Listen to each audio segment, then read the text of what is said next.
Hier après-midi, à 15 h, Pink Floyd a annoncé la sortie de l'édition 50e anniversaire de Wish You Were Here. Une édition 50e anniversaire qui était tant attendue et qui a été caractérisée par une campagne de promotion assez originale.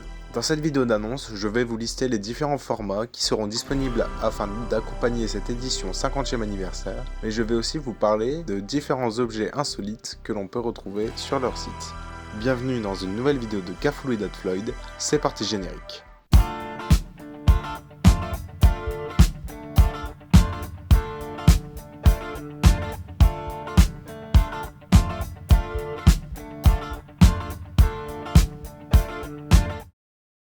Après l'énorme succès commercial qui était la réédition du Live à Pompéi par Sony, moi ainsi que tous les autres fans de Pink Floyd attendaient une édition 50e anniversaire de Wish You Were Here comme ils avaient pu le faire avec The Dark Side of the Moon en 2023, mais on s'attendait aussi à une meilleure édition de Wish You Were Here parce qu'on a été assez déçus par celle de Dark Side qui ne comportait aucun inédit. Avant de détailler les différents formats disponibles pour le 50e anniversaire de Wish You Were Here, il est important de rappeler la timeline de la promotion de ce 50e anniversaire. Tout d'abord, sur les différents forums tels que ravinganddruling.com ou bien Steve Hoffman Forum, il y avait des rumeurs comme quoi Sony travaillait bel et bien sur une box, en plus de la confirmation de Nick Mason dans une interview qui disait que Sony bossait bel et bien sur une édition 50e anniversaire de Wish You Were Here. Le 9 septembre, Pink Floyd a décidé de changer toutes les pochettes d'albums sur toutes les plateformes de streaming ainsi que sur tous ses réseaux sociaux, dévoilant une direction artistique basée sur une pochette de plastique noir et pour ce qui est des albums, d'une pochette de plastique noir avec un texte blanc remplaçant et décrivant les pochettes d'origine.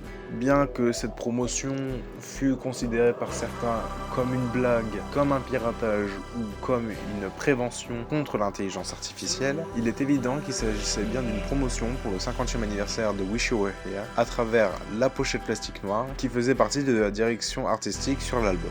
Le 11 septembre, le contenu de l'édition 50e anniversaire a fuité sur Apple Music en Nouvelle-Zélande, étant donné qu'ils sont en avance en termes de fuseau horaire.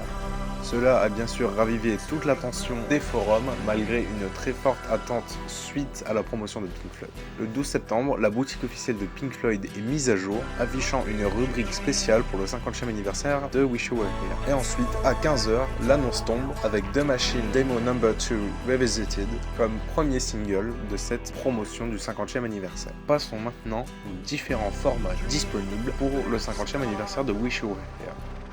Alors commençons déjà par le plus gros format, la box set édition deluxe de cette édition de Wish You Were Here.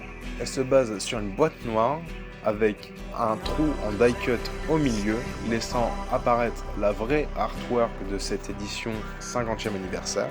Et donc ce coffret va inclure 4 vinyles, dont un qui est uniquement exclusif à ce coffret. Les 4 vinyles sont de couleur transparente. Donc le premier contient l'album studio, les deuxième et troisième contiennent des démos dont 5 démos inédites et enfin le quatrième vinyle contient 2 morceaux qui sont déjà apparus en 2011 issus du live à Wembley de 1974, Shine On You Crazy Diamond et You've Got To Be Crazy. Ensuite, cette édition inclut 2 CD et un Blu-ray. Le premier CD contient l'album studio et une partie des démos.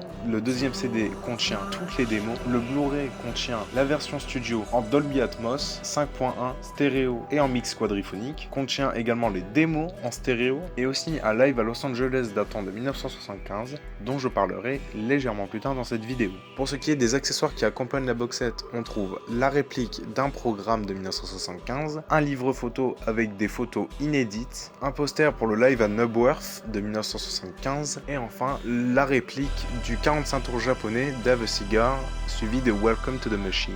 Alors pour ce qui est du concert à Los Angeles, c'est le concert du 26 avril 1975 qui a été enregistré par le bootlegger Mike Millard et qui est l'un des meilleurs concerts en termes de qualité de cette tournée Wish You Were Here. Et selon Pink Floyd, il est écrit que le concert a été méticuleusement restauré et remasterisé par Steven Wilson. Steven Wilson, lui de son côté, côté, affirme qu'il a compilé différentes sources afin de pouvoir redonner du dynamisme et de la vie à ce concert, sachant qu'il n'a pas utilisé l'intelligence artificielle comme ça l'a légèrement pu être sur le live à Pompéi, mais j'espère en tout cas que Steven Wilson fera un nouveau boulot monstre pour satisfaire les attentes qu'on a de lui. La box set coûte 250 € sur le site officiel de Pink Floyd, elle coûte 199,99 € sur Amazon pour la France, et enfin pour la France toujours, elle coûte 196,99 € sur le site de la Fnac. Pour accompagner cette box set, il y a également plusieurs formats en standalone, dont une version jaune flamme du vinyle de Wish You Were Here, donc l'album studio. Ensuite, une version 3 LP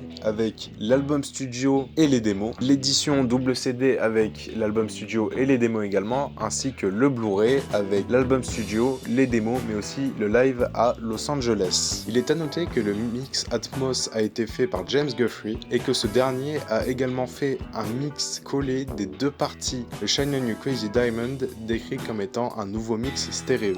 Et pour finir, je vais vous lister quelques objets plus ou moins insolites que l'on retrouve sur le site de Pink Floyd afin de faire la promotion de cette édition 50e anniversaire. Je vais vous lister ces trois objets qui sont plus ou moins atypiques. Il y a d'abord un extincteur que vous pouvez avoir pour 188 €. Il y a aussi un cendrier et un briquet.